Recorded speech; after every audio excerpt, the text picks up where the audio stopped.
Hey guys, welcome back to the Geek Box, and today we're doing the first gaming challenge. Hooray! This is, well, also going to be cut down. Took me about 3 hours longer than a day, so yeah, about 27 hours total. I did do a lot of leveling up, and I did get sidetracked a lot of times, I'll admit, but I had so much fun making this video, and as a first challenge goes, it really hit in my heart something I love, and you guys that followed know that I love. So let's get into it. Obviously, as a quick reminder, this channel is sponsored by Dubby. Check out the link below. Use the code TheGeekBox at checkout to save 10% on your clean energy choice. And of course, if you haven't already, hit that subscribe button to stay up to date on all the latest content. Hit the like button if you enjoyed this video, and please feel free to give any feedback. More feedback is better, because it's my first one of these videos I've ever attempted. I'd love to know what you guys liked and didn't like about it, so I can just try and make it more entertaining for you in the future. But anyway, to not make this intro too long, let's see, can you beat Fallout 4 as the Doomslayer? So starting off our journey, I spent way too much time for a start trying to make him look right. Then realising pretty much halfway through the process I'm going to be wearing a helmet the entire playthrough, so this meant absolutely nothing. But I did make sure our boy was chunky though. A quick look out the window for the Daisy, and those who never know. Then checked out of this bastard.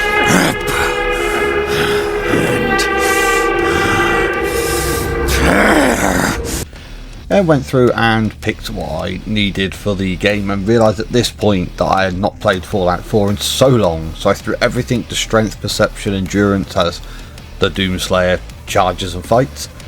Got the bad news, then admired a pretty gun, and then watched my retinas burn out between. Popped into my icebox, and then put my first weapon of choice into play, fists. And then got to test them out, make sure they were defrosted properly. Found our first thing to kill, get the game going properly. Found the first toy to actually play with properly, hey, and hit the big button, got myself outside, and then admired the fact that I could finally wear the armour and how sexy it really was. Then farmed some XP, if you know then you know. Found out I had no idea about Fallout 4's perk system anymore.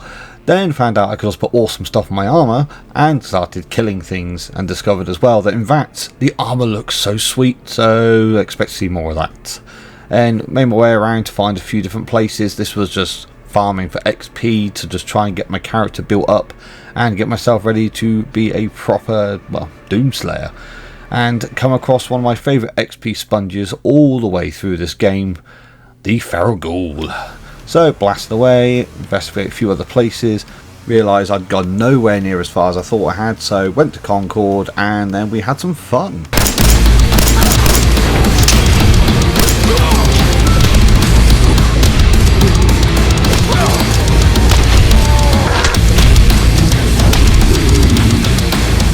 Yeah, I want to say that might be the only montage of the video. Probably won't be. Met Mr. Settlements, went out and got our first fun gun, ripped clean out of a vertibird, and then went and got our second fun gun, finally the shotgun. As what would Doom be without something as a super shotgun to go for the run, which got used a lot. Met my new best friend, and then shortly afterwards realised that miniguns don't work too well with these things, and they don't make very good pets. So after that reality check, we dived back in, looked around, realised I'd lost the shotgun now with the reload to say, which made me cry. Watched on in pure amazement as one single raider managed to hold off a Deathclaw for about 2 minutes. And I mean, he took a lot of health off the Deathclaw, and then we played a game of hide and seek for what felt like forever. Then I finally won through the tried method of unholy fire. Then we looked at what we could do to make the super shotgun what it should be, and of course gave it its real name, and then off we went. Then we finally got to give the super shotgun its first test, a Rad Scorpion, which, apart from VATS being a bit crap at this point as well, it was okay.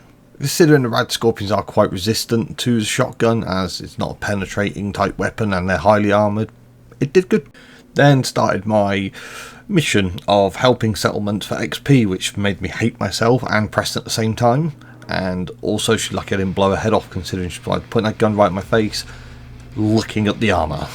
I will say at this part of the run I started fighting this mole rat, and obviously I realised it's legendary, so I could get something good from it. But this is when it occurred to me as well, how much stuff's actually in this game that I would not be able to use. I mean, I didn't pick up a legendary variation of any weapon in this whole run through of what I was actually using, except for I think one that you get from a mission, which I got later on, the Ashmaker. But I realised I was going to have to collect a lot of stuff for ammunition, so I could buy it from the stands, which you realise as well, unless you run just straight through to Diamond City, or you get lucky that Cricket visits you on your first settlement, you actually don't come across a vendor for quite a long time in this game. And it was also seeing fire support started up, that up to this point I was still thinking about where I was going to go in terms of the end game, and I chose the Brotherhood of Steel for the simple fact that it reminded me a lot of the fact that the armor and the way they're set up reminded me a lot of what you had in Eternal, etc. And obviously your top rank that you get in the Brotherhood of Steel is Sentinel, which is the name of the rank soldiers that you had in Doom, so made sense.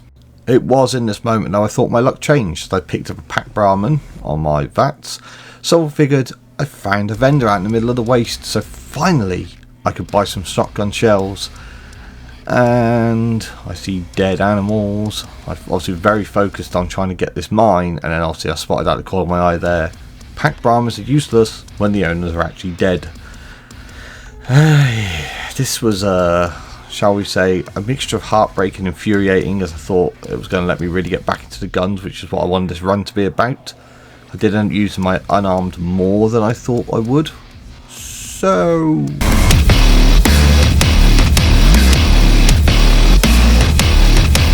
honestly, I was just kind of hoping the fact that he was carrying something that the guy would have been carrying to sell, but damn it. Then finally remembered I had the fun of the minigun sat in my back pocket, cleared out the local area to obviously get some more XP, carry on through, and then I started measuring up. This is where I need to start thinking, get my perks right, and when I'm going to start diving into the main storyline. Now remember when I said earlier about trying to find a vendor and I was going to have to head to Diamond City if not? Well, I found one right outside Diamond City. The frustration of this I cannot begin to tell you. But after doing a bit of trickery with Piper, finally get inside and then get the ball rolling a little bit more. And now introducing my best friend of the entire run, Arturo. I do a lot of trips back to this guy, selling him a lot of crap to get shotgun shells and ammo for my other guns later on, which I will not be showing you consistently through the video, but just know that without this guy I don't know if this run would have been possible with the fun way I actually had with it. Now there was a lot of missions in Diamond City which I took part in. I won't show you all of them because of the fact that obviously that would make the video so much longer, but to say there's a good amount of XP. Obviously I did the Travis mission as well, the Confidence Man. I painted the wall, I did some bits here and there when I collected the stuff for the baseball memorabilia, etc. But it was a good area, and again it reminded me just how much fun this game really is. But in short, we had the fights, the flirts, the panics, Travis getting some balls, and then on the way over there, the dumbest settler I come across so far that decided to look at this guy and lure him into a raider trap. Worked out great.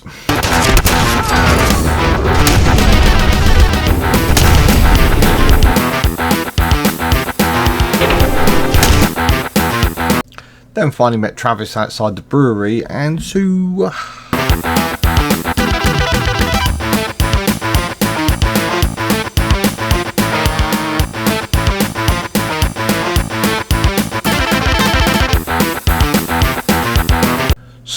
after that fun, we grab Vadim and then we get out of here, and then I watch us awkwardly as they don't talk to each other.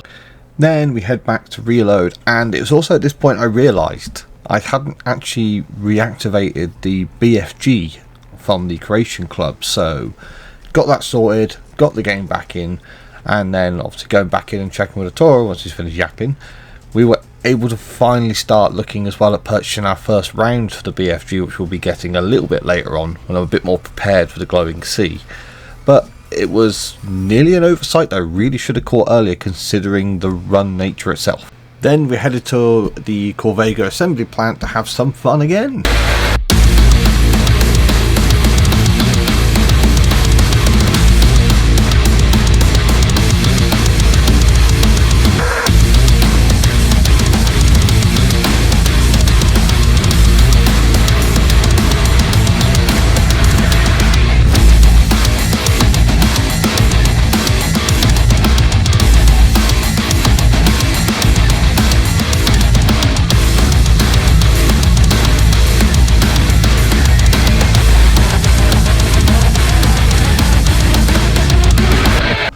I will say it was when I actually went back to do that bit and the montage there, I actually realised how many damn raiders you have to fight in this place and how long you spend in there.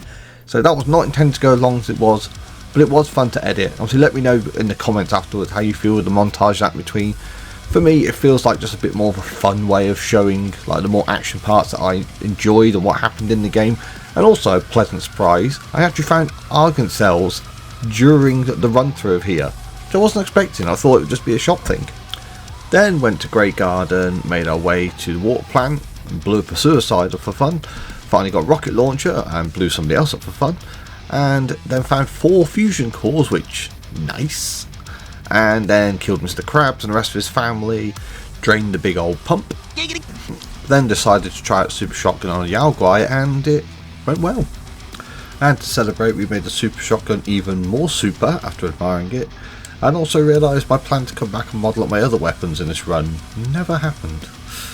So anyway, then we found that art was threatening art, and we don't like people that threaten unarmed people, as a Doomslayer shown before with fighting demons. So then made our way to Appanafi Farm, met this moaning dick, but decided to help him anyway because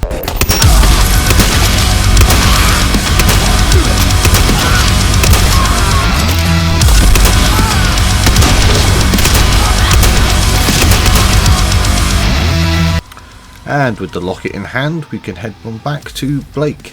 And also was noticed in this bit as well, power wise, normally when you fight Ak it's a little bit of a battle, but still not one to worry about too much. But this time it was just and done. So we get our thanks, and as a nice bonus we get a level up, which finally lets me look at the perks that I wanted, so I could add the science and then add on the best protection that I needed for the rad resistance on this armor, so we can finally start looking at completing the traditional Slayer setup, and that's hidden in the glowing sea. Then got this nice surprise along the way. Then finally took on some synths, and you know, they did okay compared to the normal one-shot raiders and everything around, but still headshots, takedown synths pretty easy. I wiped away a tear as my heart broke, realising that I can't use my beautiful power armor in this run, and this just made me laugh. It stuck in my head with that meme, just hold up, wait a minute. And now it's time. With the green glow ahead, I could see that it was time for the BFG 9000 to come home to the rightful owner, to the Doomslayer. It was time to charge and to take what rightfully belonged to me.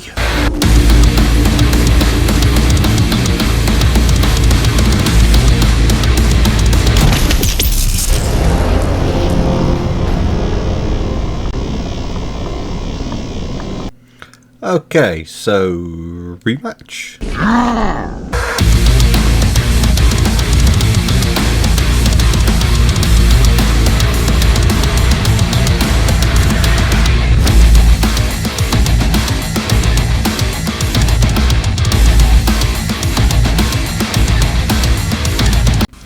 And now the BFG returns where it's supposed to be. Let the games begin. Then shot back to somewhere a bit less radiated to meet Jack Cabot, as I figured a mission that involves alien artifacts and technology being used in the wrong way kinda has Doom written all over it. Yep, then after running into a random Deathclaw, dealing with him, and then fighting a Raider veteran, which I got a lovely surprise from that, thanks to Vats. What? Yes, a nice freaking Alpha Deathclaw coming out of absolutely nowhere. But luckily, I had the weapon for this, and a treat for this idiot too. But, back to the Deathclaw.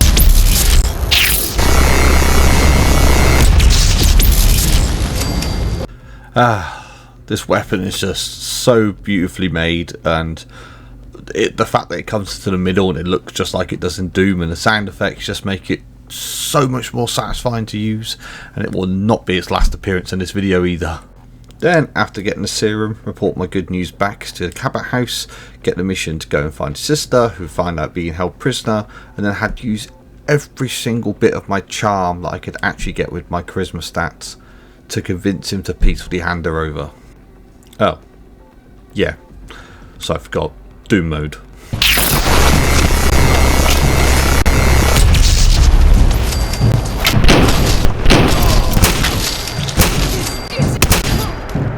So we saved the spoiled brat, and then we head on back to Jack to report, find out everything's gone to crap.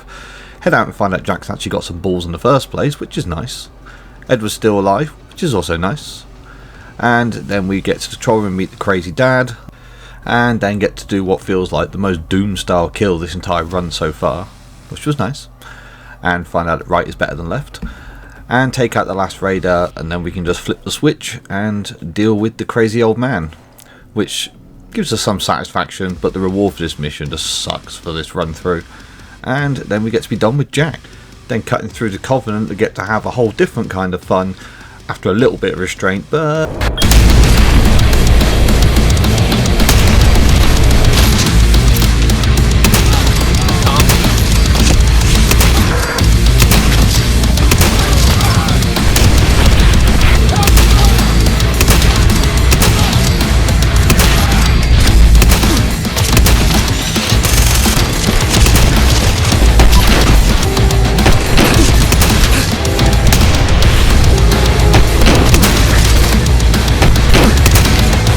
then after that, heading back over to Good Neighbour to meet Bobby, as I'm not really interested in this mission, but it does give me the weapon that I need to finish my arsenal. So I have to find out that we've actually screwed over Hancock.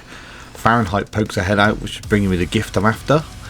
And also the gift of knowledge that a stim pack at the end does not save you, as many players have found out before. But we did finally get to pick up the beauty that is the Ashmaker, because Hellfire and Bullets is exactly what this run is all about. Then completing the mission and getting my other prize, Revenge, because don't screw with Doom. Anyway, then finally it was time to actually start looking at the main mission after a lot of XP and exploring and getting distracted like I do in Fallout. But travelling to the Cambridge police station, let's get the Brotherhood on our side in the Brotherhood way.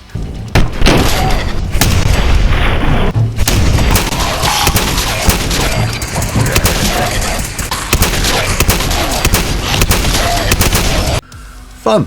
And then I got to meet the guy I think may be obsessed with his armour almost as much as I am. Met Halen and Captain Who Crapped in Your Cereal. Then we went off to Archer to fit the transmitter, and opening up the door of Doom, the fun begins.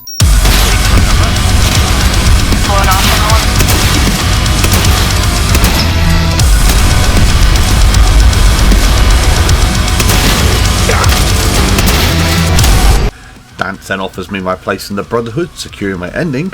Yeah! I then start the Lost Patrol, and then also remember at the same time how much I hate doing this mission, but we found Varnum, Oslin, and then enjoy Bethesda bug actually helping for once, trapping this suicider under the stairs. Then we find Faris finally, and then we make our way to the bunker, and we finally meet Brandis and greet him the way he decides to greet us. Then we establish our wonderful new friendship, before dumping him behind and reporting back to Dance, who says the nice bits. And then finally the Doom Marine armour is fully upgraded, and it's time to get on with the main story, so it's off to save Nick. But I will say along the way I found some raiders and underground station I was clearing out, and it felt very reminiscent of old times.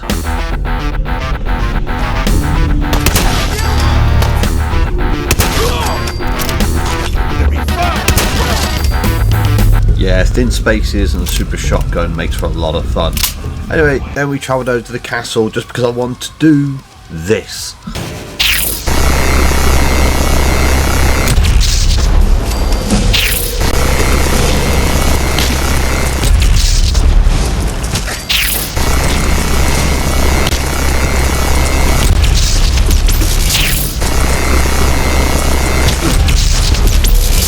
So, go and find out from Ellie that Nick's in his own personal little hell. So it's off to meet the Triggerman, and that means...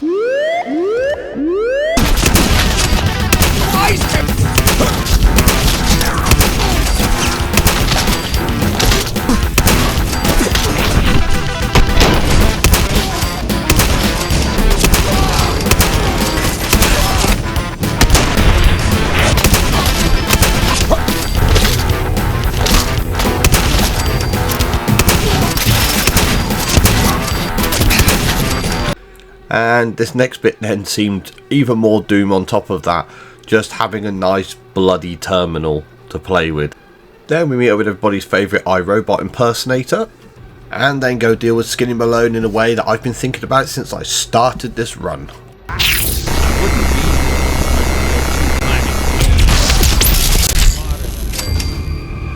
After we laugh that off, we head back to Nick's office, then we head to Mama Murphy and drug her up to save us from having to pick the lock, find the key that she tells us about, and then we have a happy reunion. Then we run across the wasteland for far too long for this part of the mission, and then we deal with Kellogg in our favourite way. There he is.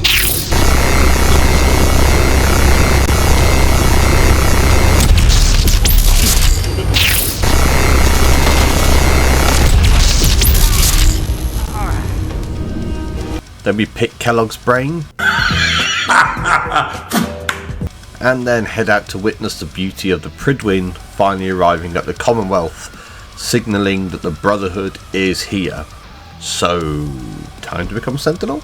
Then we have to chat with Nick about visiting the doctor for Kellogg's help, and then we get to do the really cool flying up to the Prydwen, meet Tuvok in Kellis, and then we get to finally meet Maxon, who tells us the big plan, and then we get pulled into the Animus for some reason for a moment. Finally we visit the doctor, and then we get to start the most horrible sequence of the entire game, the memory sequence. Well, after pretty much speed running that, then we get to meet Virgil, who tells us how to get in, and then we go visit the course on his behest and introduce him to my favourite pastime, and also learn that BFG indoors is not always a good idea. But second time turns out to be the charm. Then we finally go to meet the Railroad, which is the last faction to deal with, and deal with them, well, we did.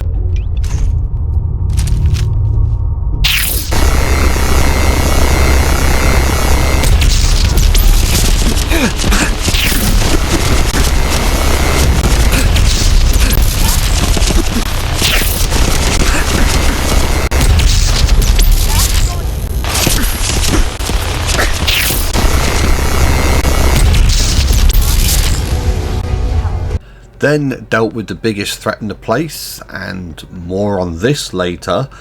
Fortunately, Foresight did not do me any favours on this one, but we hacked into the terminal, got the Corsa chip decoded, and then we went on to build the big old, totally not a Star Trek transporter that would get us into the Institute. We finally meet Father, or Sean, whichever you prefer, give him a good bit of abuse, and then head on to Dr. Lee. Help her get her evidence, and also pick up the serum for Virgil, so you know she won't believe that he's alive. Now we've got Lee back so she can help us with our new friend, the Iron Giant, and after that then we have to head out to the glowing sea to pick up nukes and deal with this guy who thought he could trick us with some robots.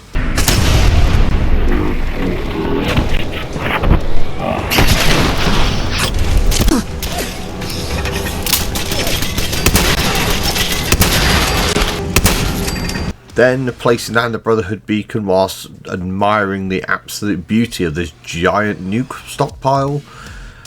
We then go in and start loading up and getting ready for the next stage, the activation of Liberty Prime.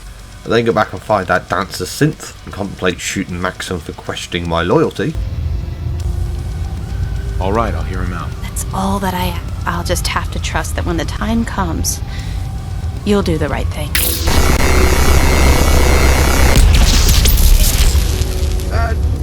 Halen then learns that I do not negotiate. Then I get my pickup of taking over Dance's rank anyway, so I get to be a paladin now. Yeah. Then remember me neutralizing Pam earlier? In their headquarters. They're calling it the Predictive Analytic Machine, or PAM. They use the robot for complex strategic calculations that are much more efficient. If you could use this holotape to decrypt the security on Pam's terminal, it will force the unit to return to the Prydwen. Whoops. Anyway, then we have to go down to the Railroad, which consists of just taking out a random set of agents, as kind of dealt with that earlier, then blowing the door open even though I know the password, and heading through these terminals, getting to the end is pretty much all we had to do because I dealt with it all earlier with the attack that I did. Then make our cool entrance into mass fusion so we can get the last parts for the Pridwin and deal with Fallout's version of the cyber demon, I swear, for this game. Then we head back to get all the congrats and let's power up the big boy. Fusion core reinitialized. Liberty Prime, full system analysis. All systems nominal. Weapons what? Look, Mission: I'm really busy. the destruction of any and all Chinese communists.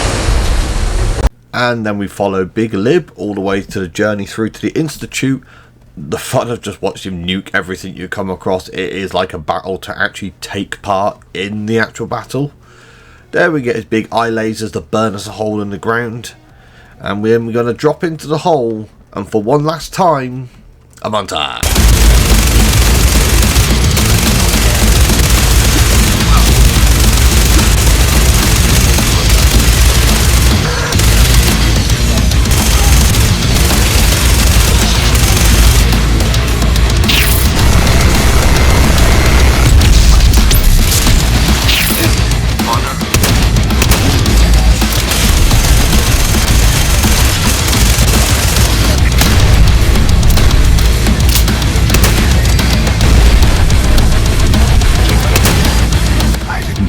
See you again. Then we jump into the terminal, get the lockdown broken off so we can get the charge in there, find another Corsair and give him the proper treatment,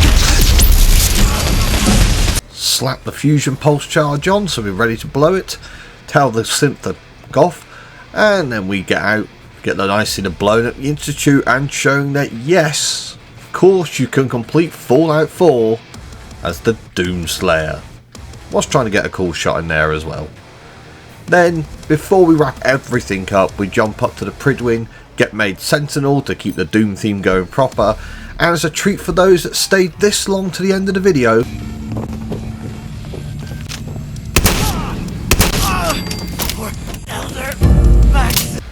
well guys, I've got to say for a start, I absolutely loved doing this challenge. It's been a long time since I played Fallout 4, and to come back to it and do this, it was something really special in its own way, combining the two games that I love so much. Obviously, let me know what you guys think in the comments down below. Any feedback for future game challenges would be amazing to me, good or bad. Obviously, I know one was I didn't want to overdo it, the montages in this, but at the same time, as it was a Doom run, I want to focus on the fighting a little bit more than I probably will in future challenges, as obviously the violence is what makes Doom up for the most haul. And of course, there's still a few locations to visit in the DLCs if this video does well and people would like to see it, so there could be a part 2. That's down to what you guys want. Anyway, thanks again for watching, guys. If you made it through to the end as well, you are truly a warrior yourself, because I know this was a long video. But thanks for watching, guys. I love you all, and as always, I'll see you all out there.